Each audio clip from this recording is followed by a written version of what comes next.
Achtung, Achtung, welcome to We Have Ways of Making You Talk. Another one of our specials where, well, I suppose we call this the horse's mouth edition, where we get to speak directly to someone with experience of flying mosquitoes during the Second World War. And it's such a pleasure to be talking to Colin Bell. Hello, Colin. Hello, how are you? Very well, thank you, yes. And you and James know one another. You met before, haven't you? Oh, I know James quite well. We go down in the running horse and sink a pint together. Yeah. Oh, in the old days when we were able to do that. Yeah. No, when the club is open. When the club is back open, we're going to go back because Colin has recently turned 99. No, I'm 99 and a half now, James. Well, 99 and a half. So, so next year is a big one. I mean, I've got to say, Colin, you look absolutely amazing for your age. Well, yes. It's a matter of luck, James. It's a matter of luck, you know. And when you've got to go, you've got to go. But I want to postpone it as long as possible. So, Colin, how did you come to be a Mosquito pilot in the RAF in the Second World War? Well, it goes back to the time when I was a small boy and my father used to take me along to Hendon Aerodrome. That's before it became a museum. And I used to watch these pageants and, it was really stirring stuff for a small boy. And I always hoped I'd be a pilot, but it would never be. But of course it happened. And I was shipped out to America to be trained by the United States Army Air Corps. And when I got my wings and commission, they decided, very unwisely, to retain me as an instructor for their own cadets. So I was, in effect, I was out there for another couple of years before I came back to this country. And then I was training to be a night fighter pilot, and I couldn't get a posting. And a chap called Mahadi came along, who was the recruiting officer for Air Vice Marshal Bennett. And he said to me, along with about 50 others, how would you like to join the light night striking force in the Pathfinder group? And I said, that's for me. So I transferred out of night fighters into bomber command, which I suppose at the time was rather an unwise thing to do. But it turned out very well, because I went on to Mosquitos and I found myself sort of flying over the angry skies of Germany. But it was all worthwhile. How's that? Yeah. So you could have carried on training people if you'd wanted to, Colin, but you wanted to get into the action, did you? Well, yes, I was. When I came back from America, they tried to keep me in training command, and I rather foolishly said I want to get to grips with the enemy. Goodness me! Not realising, of course, that the enemy wanted to get to grips with me. However, as you see, it all worked out in the end, and I had this fantastic Canadian navigator who, much older than myself, but he'd been an instructor out in Prince Edward Island, and when we were crewing up, and I heard, of his experience, I said to him, have you got a pilot? And he said, nope. And I said, well, you've got one now, and that was me. And we were a very effective team. He was the best navigator on the squadron, and I was very lucky to have him. So, Colin, just tell me, why do you think it was that you were singled out for instructing so early on in your flying career? I think probably, James, the answer to that is that I got commissioned and picked as an instructor soon after the Americans got involved in Pearl Harbor. And then the United States Army Air Corps, as it was then, wanted to expand in a big way. And I always remember an exchange I had with the station commander down in Dothan, Alabama, and he said, "I suppose you think you're going home?" And I said, "No. Well, what else should I be doing?" And he said, "Well, you're not." He said, "You're going to stay here as an instructor." And I said, "Oh, well, it'd be the blind leading the blind." And he said, "I don't care what you think."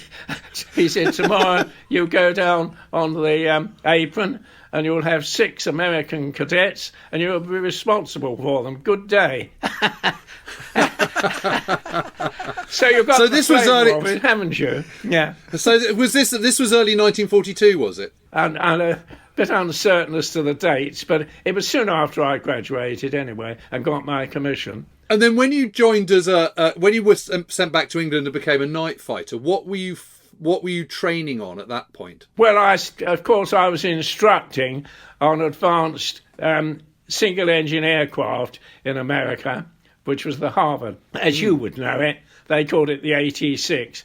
When I came back, the first thing I had to do was to convert onto multi-engine aircraft. So I was sent to a place called Grantham, and that was a training school, continuation of training. But I was put on to Blenheims, rather clapped out old Blenheims, and it was quite an experience to taxi in a multi-engine aircraft after being in a single-engine aircraft calls for a completely different technique. So it took me, I suppose, about a week or two to get the hang of it. And then I got sent across to Cranwell to sort of polish up. And then I went back to Grantham and I waited and I waited and I waited for a transfer onto night fighters, but it never happened, and I got rather bored and tedious. So when Mahadi came along and offered this transfer to Pathfinders, it seemed to me a very good idea, and I jumped at it. So when was it you joined Pathfinders then? When did that happen? Well, because of delay in doing this, that, and the other, I suppose I didn't get transferred until about the middle of 44, and then I went to War Boys, and that's where I crewed up with my fantastic Canadian navigator Doug, and then we went down to Whitton to do some conversion onto Mosquitos, and that was quite an experience. And point of fact, quite a number of people lost their lives training on Mosquitos before you even got onto operations. Not many, but 1 or 2. I know one chap was found at the foot of a mountain in Wales. He'd obviously miscalculated his height, or the height of the mountain. These things happen in war. And eventually, I think I got down to Downham Market in Norfolk in about September 44. So the war was pretty well advanced by then, and we started out on our first operation, and so it went on, until we'd done all 50. You did 50 sorties. 50 sorties, yeah. 13 of them over Berlin. Crikey. Berlin was a very nasty place to fly over. If you were going to get shot down, it was more likely to happen over Berlin than anywhere else. Night fighters weren't too much of a problem. It was the anti-aircraft fire. It was lethal, and if you got caught, it gave you one hell of a fright. But there we are. Colin, what sort of height were you flying over? 25,000, 4 miles. Yep. So 4 miles up. But the ack fire was all predicted, and because it takes time for the shell to leave the barrel to the time it lands up beside you. And we were told that if we altered our height and direction, we would be able to avoid it. Well, that was all very well, but we were a bit green, and after about 5 trips, I didn't alter the direction, I altered the height, and a shell landed right underneath me, and lifted me up about, I don't know how high, and nasty experience. It caused both engines to stop. And my navigator, who was normally unflappable character, said to me, "What do we do now?" Which I thought was a bit futile. So I said, "Well, we wait." And we waited, and it seemed like 6 months. And then, astonishingly, both engines restarted, and we continued on our bombing run, and turned round and went home to complete. Absolutely amazing. But I haven't finished the story. The whole of the back of the aircraft was shredded like a colander, and if I'd been a fraction later arriving there, it would have shredded me.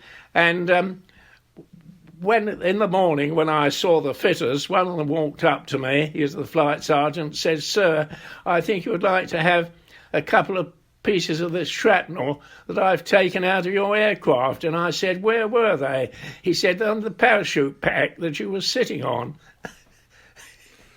Jesus. Oh my God. And a bit had come up through my navigator's trouser leg and out through the collar on his uniform, and it had missed him. So how amazing! It was a bit dicey, and there we are. It just goes to prove what Churchill said. He said, "The Hun is either at your throat or at your feet."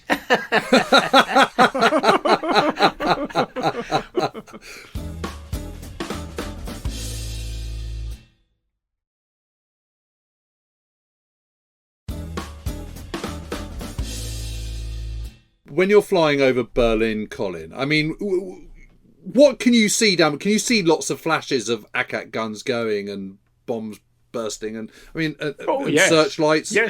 Yes, you've got a very clear view. You could see the shells exploding round you, so you tried to avoid those, but you couldn't on the bombing run because you had to stay straight and level, and you had to keep an eye out for night fighters. They weren't too much of a problem, excepting jet fighters. And fortunately, the Germans hadn't got very many of those. But one did latch on to me. And, really? Of course, he could go 100 miles an hour faster than I could. So he was that was a bit scary. So I'd worked out beforehand what I was going to do. And so you were very well aware of the jet menace, were you? Oh yes, we'd been briefed about it beforehand, and we had this radar device on the back of my aircraft, and if a fighter came up behind you, it put a white light on your dashboard, and when this white light came up, I just dropped the aircraft down 10,000 feet, and he lost me. So, of course, he had to go back to his ground controller and say, "Well, where's the Englander?" And they said, "Oh, he's up there." And as soon as, within a matter of a couple of minutes or so, my white light came on again. And I had to do this cat and mouse exercise until finally I decided I'd take him down over the streets of Berlin, or nearly. No. No, the reason being that jet fighters use up an enormous amount of fuel down low. I knew that if I skedaddled around down low, sooner or later he'd have to go home, because he only had 45 minutes from the time that he took off to the time he got back. And after a little while, he gave up and left me alone. But it was a very disturbing experience. Yeah. I mean, your heart must be absolutely pounding. You must be just thinking the next second could be my last, presumably. Well, if he once got a visual on you, you were dead, because his firepower was so enormous that he'd have wiped you straight out. I had a chat with old Winkle Brown, you know. Oh, yes. Yes. And he said, "You're damn lucky to be alive." So I said, "Well, you know, half of your life is luck, and the other half depends The other half depends on yourself. But what was it like flying the Mosquito then? What did you think of it as an aircraft? Because whenever I see one, I just think what a thing of wonder. It was a fantastic aircraft. I can't speak highly enough. It was the very best aircraft in World War II. And of course, the loss rate on a Mosquito was very, very small compared to the heavies. And we could go to Berlin and back in half the time that it took a B-17 Flying Fortress, and we could carry as much bomb load as they could. So, certainly theoretically, we could go there and back in half the time that it took the Flying Fortress, and in short, deliver twice as many bombs. That's a thought, isn't it? Yes.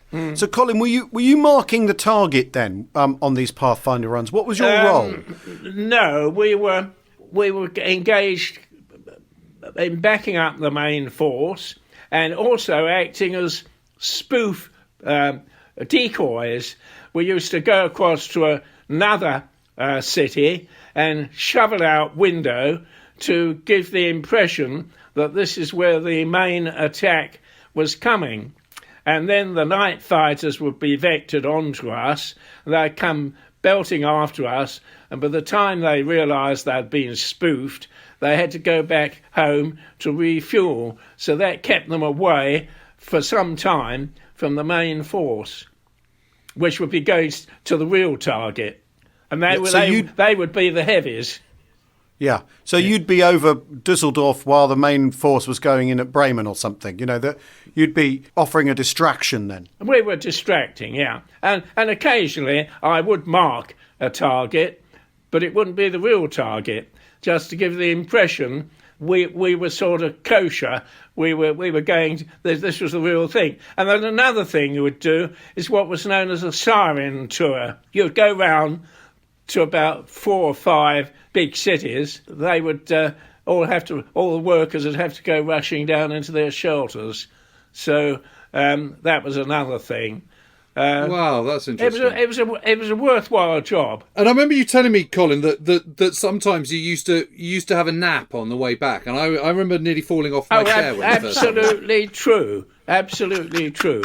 I was so confident that no fighter could catch up with us, other than a jet fighter. Once I cleared the target and trimmed the aircraft up to go back, I used to say to my navigator, Doug, wake me up when we get to Downham Market, and then I'll land the aircraft. And he then claimed that he was able to fly the plane as well as I could. Well, on one occasion, I had an oxygen failure at 25,000 feet, fell unconscious, and then Doug had a chance to prove his mettle.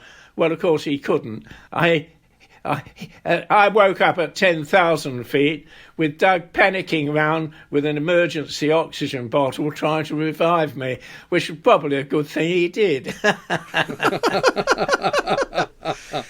Now, Colin, you're telling us a lot about situations that are quite clearly pretty stressful. How did you, this is a modern question. How on earth did you cope? What did you do to deal with this pressure that you're under, this nervous pressure? I mean, if your parachute's being shredded by shrapnel and your oxygen's failing, what do you do when you get home to process what you're going through? Do you go to the pub? What is it that you do? Well, as soon as I got home, I was given a mug of tea by a very attractive wife, and just to help things out, she used to also carry with her a ginger beer jar, which was full of rum. And she used to top up my tea with the rum. So that was a good start, wasn't it? And then I used to go up into the mess and eat my eggs and bacon. And then I used to go home to sleep. Because I had my wife living up there with me, all against all the regulations. And I used to live off station with her. So, by and large, and of course I hadn't got very much imagination, so by and large, it was I didn't find it particularly stressful. And you were never tempted to take Pervitin to keep you going, so that you didn't have to have a nap on the way home? Oh Lord, no! Dreadful stuff. If you took Benzedrine and the salty was cancelled, you couldn't get to sleep. My objective was to get as much sleep in as I could, and that's why I used to sleep going home. On one occasion, I was fast asleep going home, and well, it wasn't true. I used to catnap really, and there was a bloody great bang, and a shell landed just on my starboard wing. We were halfway home, still over Germany, and Doug said, "What the hell was that?" And I said, "Well, it was a shell, wasn't it?"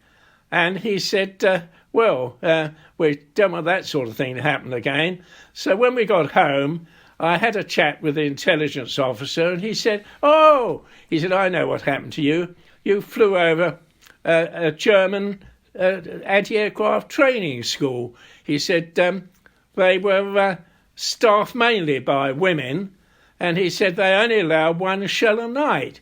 And they saw you coming along nice and steady at 25,000 feet, and they were sort of polishing the barrels and everything else, and they let fly, and they damn nearly got you, didn't they? And I said, yes, they did. So I said, where is this anti-aircraft training school? So he marked it on our map, and we made damn sure we never got close there again. Yeah.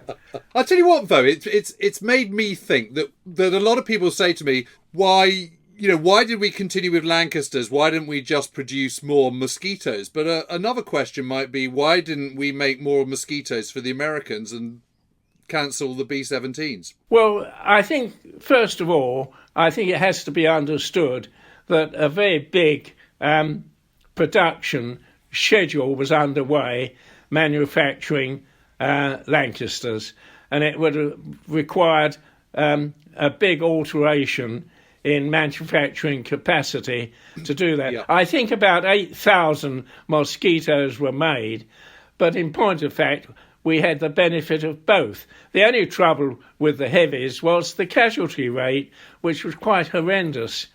And it was horrendous up towards the end of the war. I mean, if you had 4 captains in a room, at the end of 3 months, if they both all went out on a tour, only one would survive. That's pretty horrendous, isn't it? It means you're standing in the room and you know that 3 of you are going to be machine gunned or blown up before the end of the tour. Only one of you would survive. But on the other hand, the Lancasters could do things that the Mosquitos couldn't do. I mean, for example, they carried this enormous earthquake bomb that tipped the Tirpitz over.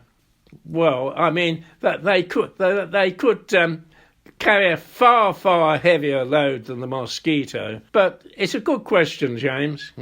Were you? I mean, did you feel apprehensive about the fact that the Mosquito was in large part made of wood? Or if you're going to be hit, it doesn't really make much difference whether it's wood or thin metal, aluminium, does it?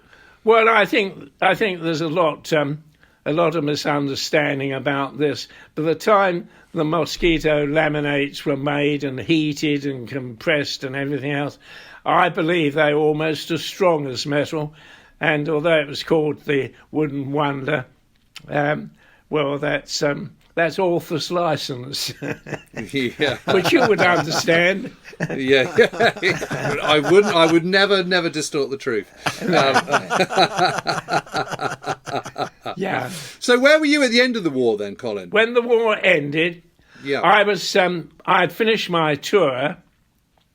Doug had gone back to Canada to study forestry, and he incidentally ended up, I believe, as the president of the Forestry Commission. So you can see what an able man he was.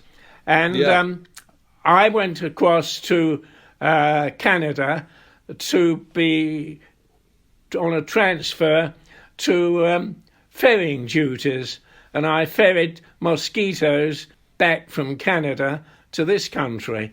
What happened at the end of the war? Well, on VE Day, I was out in a place called North Bay, Ontario, ostensibly trained for ferry duties. Right.